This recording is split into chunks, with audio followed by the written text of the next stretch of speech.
He's the best FPL manager in the world for me. 2 years ago, he finished 215th overall. And then a year later, he backed that up by winning FPL. That is the best 2-year stretch we've ever seen from a fantasy Premier League manager. He joins me right here, right now, to reveal his team ahead of game week 1. He's a maverick manager, he chases upside, and he's a man after my own heart. He's a good friend of mine. Welcome to the show, Ali Hangarov. How are you, mate? Good to see you. Hi, Gianni. Thanks for the introduction. I'm happy to be here. I'm happy to talk FPL with you as always. Feeling good. Feeling very excited for a new season. I've missed FPL, and the tinkering has been much fun. But I think we're getting closer and closer to our locked teams. How you been? Yeah, I'm good. Like you, like as the hours like near to that game week 1 deadline, I'm actually feeling fairly settled. But I'll ask you at the end of today's show, which of your 15 players feels locked to you and which ones are still vulnerable to a late change. So we'll go through that. And Ali, I've mentioned, I've given you the best intro there and you are genuinely my favorite FPL mind, and you're a friend of the channel, and you've exclusively said you'll reveal your team here, which is amazing. Last year wasn't the best year. We spoke every week last year. Do you feel like your management style, because I feel this with you, your management style leads to hero or zero, like it's all or nothing. So you will have those seasons where you finish outside the top 100k or you don't have a great rank, but then you also have those seasons where you're close to winning the thing. That's just how you play the game, right? Or did you play differently last year? I would say I play the same way every year, but the last year was different because the template was so good, and it was easy to access with the great enablers like Palmer, and the team. A template of last year's team. I've seen a tweet from somewhere on the X community that the last year's most popular, the template players, would have cost us around 120 million this year. So yeah, it's a big change. I like the price rises that FPL have done this year, and I think it's an exciting season because you can't really. There is a template going around, but it's easy to go different and do well.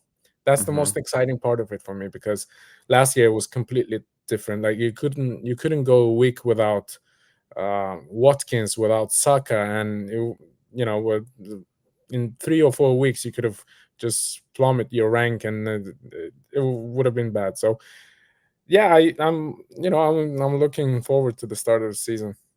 Yeah, last season felt like one of those ones where an AI team, for example, could have got you a 10k finish. Like the template was so strong. But look, let's discuss the year moving forward. We'll reveal now your goalkeepers. You've gone, like me, for a 4.5 and a 4.0. It's Sells and Ward. Do you feel like Sells is going to be number 1? He could lose his spot if he has a few bad games, but then you sell him. Nottingham Forest fixtures are probably the best of all the 4.5s. When we look at Flecken, Brentford, or Henderson at Palace, Sells has probably got the best fixtures. So is you just chasing fixtures? Because I've gone Henderson, but I did have Henderson and Sells as 2 rotating 4.5s. They rotate really well. Are you set firstly on the structure of 1 4.5 only, and secondly, is he there just because of fixtures, really? It's purely because of the fixtures, because at the price point of 4.5, I don't think there are many good goalkeepers out there. If you want to go a little bit, let's say 5 or 5.5 million, I think Raya is the best one out there because of the number of clean sheets, but he won't be getting many shots against, and therefore not too many save points. So I'm going for the fixtures there because it's a sea of green. I think it would cover me all the way until I get the wild card activated. So it's purely on fixture base, and I don't think there's much to think about. It's always a lottery with 4.5 goalkeepers. It's always a good one but it's hard to nail from the beginning. Yeah, you're right. It's not worth overthinking and stressing. You're right. Go for your guy and set. Let's reveal that back line. Ali, I'm delighted, by the way, we've got loads of the same players. We'll run through at the end how many we got the same, but I think it's around 9-10 players, which is good for me, because I'm like, if I can get close to your team, it's probably a good team. Guys, if you're enjoying the show so far, do hit those buttons, hit the like button, but also subscribe to the channel. Ali, your back line, You've gone for one big premium in Trent, another premium kind of in Gabriel. You're covering your Arsenal defence there, and then a load of enablers. I've also got the two 4.0s, and I've also got a 4.5 Newcastle defender. I've gone Hall, you've gone Livramento.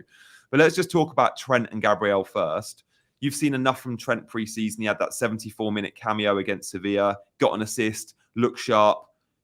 You feel like at 7 million, he's worth the punt? Because I feel like Arne Slot teams are going to keep a few more clean sheets than Jurgen Klopp teams. So I think Trent's going to be gold at 7 million. Do you agree with that?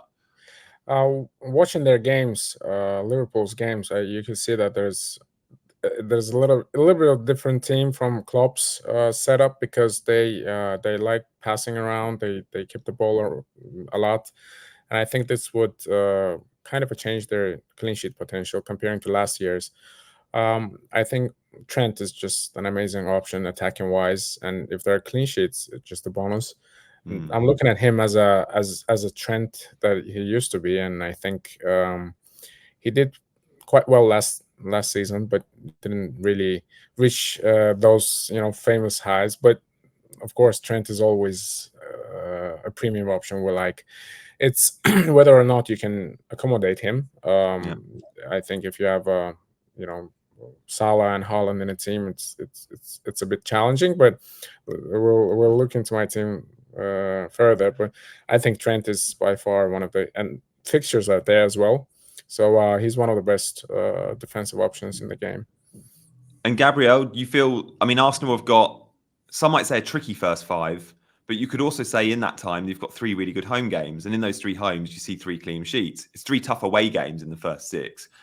You've gone Gabriel over, say, Saliba. You feel like, is Gabriel there because he's slightly higher goal threat, or? Absolutely. I think they both scored from set pieces yesterday. Those Declan Rice corners are good, aren't they? They're good. Yeah, 2 assists from Decky, and I think Gabriel is always up there. He scored I think he scored around 14 goals in the last 3 seasons or something. It's absolutely ridiculous for a defender. And even if he doesn't score, like it's hard to bet on your center back scoring, but when you see how Arsenal set up on their corners or set pieces, you could say Gabriel is always like a threat more than Saliba. And I think Saliba's ownership is a little bit high. I think if you go double defense with Saliba and Gabriel, it's too much, because both of them are 6 million, and it's really hard to accommodate to double up on their defense, I would say. But Gabriel is a better option for me, and I think a lot of people overlooking him because of Calafiori. Maybe the threat for minutes, but I think Gabriel is solid, and Calafiori, even if he plays, it won't be a starter at least for 3 or 4 game weeks, and even if he does, I think he will be playing left back for Zinchenko. So the minutes are safe for Gabriel, I believe. I might be mistaken, but I think... No, I agree there, man. Like, it was interesting, his first half an hour cameo in an Arsenal shirt pre-season in the Emirates Cup against Lyon. Calafiori came on and played left back only. I think he's been signed to play left back. Sure, if Gabriel gets injured, it gives Arteta an option, but I think we're going to see a fairly inverted left back Calafiori, and Gabriel is safe. I mean, ownership, Saliba at 40% owned, Gabriel just over 10% owned. So there's a huge difference there. Saliba is the highest owned defender in the game, whilst Gabriel probably, as Ali says, carries slightly higher goal threat. Let's move on to your midfielders, because this is where it gets really fun. And I look at your midfield. I've got 4 of the 5. I've got 4 of the same 5 here. Really interesting, because our team shapes are very, very similar. Let's start with a player you and I love.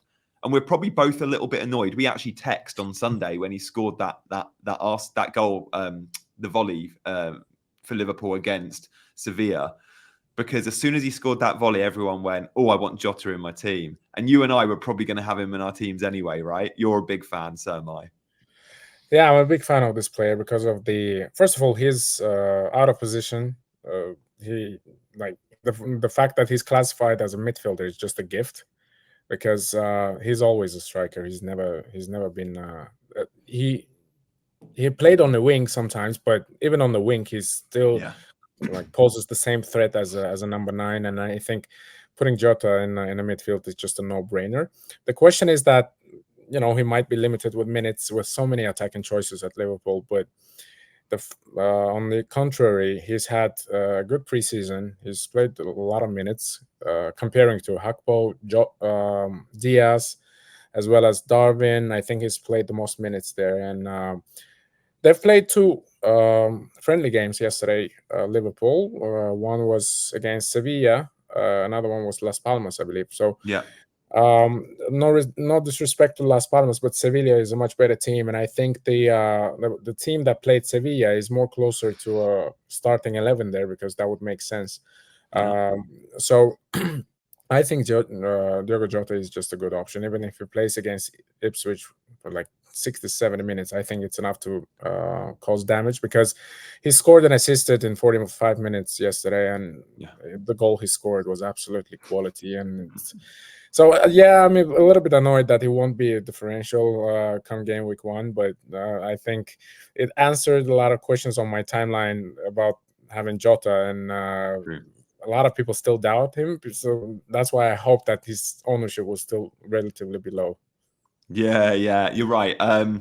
Do check Ali out, by the way, on X at FPL Guns. And guys, if you're enjoying the show, do hit those buttons, like and subscribe. I mean, Jota and Bob are two players Ali's got and I've got. Both of them, many will say, are a minute's risk and a transfer out waiting to happen. And that's absolutely fine. You're probably right. But Ali and I are both here for immediate returns. And what we can safely say is Jota starts game week 1 and Bob starts game week 1. And therefore, if they have good games, they probably keep their spots. And if they keep their spots, they're gifts at their price points for the teams they play for. Remember, Bob plays Ipswich game week 2. Now, we're happy to sell them if they lose their spot. And look, if they get 60, that's still good. Like, they might not be 90-minute men, they might get 60. That can still be good. It's when they're getting 30 and 45, it's a problem. Let's talk about Son, Ali, because again, people are going to watch this and be like, Gianni's just copied Ali's team. I've also got Son, and he's only around 10% owned. Now, most content creators or FPL enthusiasts that have a premium mid in this slot are actually going Saka. A fair few have Palmer in terms of less engaged managers. But Son is a bit of a differential in this price point. You and I both on him. Are you just backing Spurs attack because Solanke signing arguably helps Son if he holds penalties, which I think he does, and it's Leicester then Everton? It's two good fixtures to start the season for Spurs. Oh, yeah. I've tried to build a team with a good balance of attacking teams there, because if you look at attacking potential of Spurs, I think they will do the same as last year. They will start well. They have good options. Kulusevski has, had a really good preseason. Yeah, 6 returns for Kulu in the preseason. Yeah, and I think he was playing number 9, and the signing of Solanke will only improve their attack. Yeah. So I think Son on the left is a much better threat rather than playing number 9, because sometimes he's always good with finishing, but whether or not he's in good form. I think he scored a couple of goals in preseason. I think he will be up there. And at that price point, I think if you compare him to Palmer of last year's, of course, he was ridiculous. I think he's one of the options that you can switch. So I've played with a structure of the team, the way that I could manage some of the transfers along the way, because at that price bracket, I think we have a lot of good options, like even KDB, if he starts firing, Foden when he gets back to full fitness and good form, Saka, of course, at that price point, Palmer, of course. So there are a lot of good players at around 10 million, and I think Son is one of them. And if you compare to them with opening fixtures, I think Son has always done good against Everton as well as Leicester. I think he scored a hat-trick a couple of years ago when they were playing each other. So Son is always a good FPL asset, unless he's having a bad season. But I think he will do well. Yeah, I just fancy Spurs to always outscore teams, and Son's going to be the best beneficiary of that, alongside Solanke. I mean, you've also got Smith Rowe and Nkunku in the midfield. For podcast listeners that can't see the screen, if you do want to listen to any of my YouTube shows on pod, by the way, you can. It's available on all pod platforms. Just type my name in. Let's talk about the front three, though, because look, I was looking in the Scout members area over the weekend, and like when you look at all the data from last season, everything tells you to go pick Haaland. Everything tells you probably to go pick Isak with the fixtures too. And by the way, if you want to check Scout out, there's a link in the description. But the template's top 3 will probably be Haaland, Isak and Solanke. You've gone a little different, as I fully expect you to. And Muniz is a good option. João Pedro is a good option. But Kai Havertz is also a very good option, Ali. He's been in a lot of my drafts. I don't think he's going to finally make it. But at 8 million, he's now listed as a forward. But 8 million is a good price point to get the Arsenal number 9. And Arsenal pre-season look like whoever's playing number 9, and it's going to be Havertz to start the season, they're going to get a ton of chances, aren't they? Oh yeah, I had to have an Arsenal cover. I just didn't go for the triple up because I'm not sure which midfielder to get in come game week 3 or 4. Right. But I think Havertz is on the rise, and the Euros have also shown that the quality of his game really up since the beginning of last season. He's just on the rise, and I think he will have a good season for Arsenal. I was also considering Jesus. If I need funds elsewhere, he might be a good option as well for opening 2 or 3 fixtures. But with Jesus, I think he's not a selfish player, so he always looks for an assist. He looks to maybe take home players and then cut back, and then he. Let's see how he starts the season. He could be a good differential. But I think Kai is just amazing there, and you can always downgrade him for, let's say, Joao Pedro or even Welbeck. I think he will be starting games for Brighton. Muniz is a good option. It's a tough game against United away, but come game week 2, he could always be. So there's a lot of good strikers that in and around 6 million price point, and I think you can always downgrade Isak or Havertz in case they get injured or sometime not performing. So I'd like to think that I have a good balance in my team, but a little bit more invested in the striker positions because of the prices. But I think the midfielders like Smith Rowe and Bob, I think they offer more threat than the strikers that are in and around the same price point because they get more points for a goal. So they've had a good preseason, both of them. Smith Rowe has scored 2 in a row for Fulham just when he signed. Yeah. Bob, I think, is a good assist threat, and with so many people on the question in Pep's 11, I think Bob will have good minutes at least first 2 games because the Ipswich at home fixture is the one that I'm looking for, and I really want to have Bob for that fixture because it's not it's an easy fixture for City. We expect 4 or 5 goals there. I'm not sure how Ipswich will set up, but we expect a lot of goals from City, and I want to be there for game week 2 with at least two attacking assets from the City. Yeah, I hear you there. And we're always looking at big upside fixtures, and that really is one City at home. Let's look at some of your decisions then. This is your game week 1 team in terms of setup at the moment. We've got Bob first sub and Nkunku in the team. But I guess the big decision is captaincy, as always. Ali, when you won FPL, captaincy played a big, big part. Of course it did. You're not afraid to back against the obvious. Haaland will be the obvious, even with the fixture. On paper being difficult, but Haaland scored a brace in that fixture last year. Isak has the best matchup, though. My armband's on Isak at the moment. Are you relatively set on going Isak? I'm all around the place with captaincy because I'm looking at my team. I think Son is a good captaincy potential. I think Jota as well. He's a good upside. Even Havertz at home against Wolves, I think he can end up with a couple of returns. Haaland is always a good option. If you want to go to Maverick, you could go for Trent. So I'm all around the place with captaincy. I'm not sure who I'll be picking, but we'll see how the community reacts and how they what's the potentially the highest EO player. And I think Salah will be there for the owners. Purely going for Diogo Jota could be partially covering the Salah whole potential that you could damage your rank from the beginning, because Salah is always good for the first game weeks. He scored a lot of points in 5 or 6 years consecutively, and I think going for Jota could be really covering Salah's potential damage because he always delivers, and not having him in the team is completely different to when you play against teams that actually captain him. So if he ends up like holding with 15 or 16 points and you don't even have him in the team, then never mind the captaincy.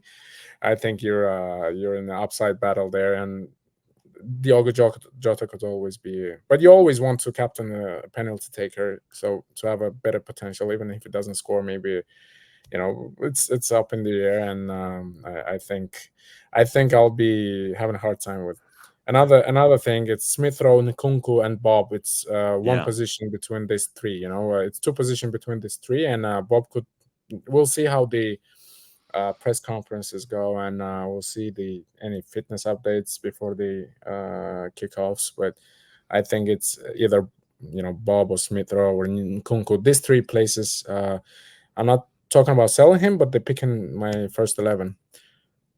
Yeah, no, I get that. I like it, mate. You feel fairly settled in terms of squad makeup, just a few decisions on bench and captain. But like me, we do like often back in, I read it in your book, the home captain, and Isak's got the best home fixture, which is probably why at the moment it's there.